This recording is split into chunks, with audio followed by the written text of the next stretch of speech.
দেখো আমাদের এই কোশ্চেনগুলোকে দেখো, এগুলো আমরা শর্টকাটে অ্যান্সার করবো। পরিমিতির এই টাইপের কোশ্চেনগুলো জাস্ট আমরা ফর্মুলা ইউজ করবো, অ্যান্সার একদম ইজি হয়ে বেরিয়ে যাবে। প্রথমে আমাদের কি বলেছে, 7/11 মিটার ব্যাস বিশিষ্ট একটি চাকা 4 কিমি দূরত্ব করে কত পাক ঘুরবে, একদম ইজি হয়ে বেরিয়ে যাবে।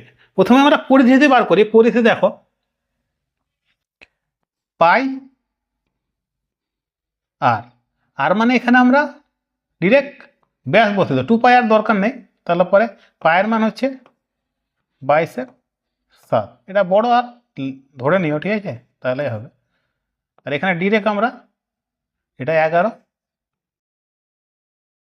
7/11 করবো। এটাকে যদি ক্যান্সেল আউট করি তাহলে পরে পরিধি সমান 2, ঠিক আছে।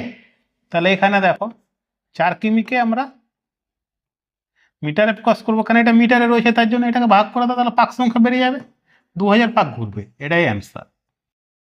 এগুলো একটা স্টেপে হয়ে যায়, একদম সোজাভাবে অ্যান্সার হবে, ক্যালকুলেশনে কোনো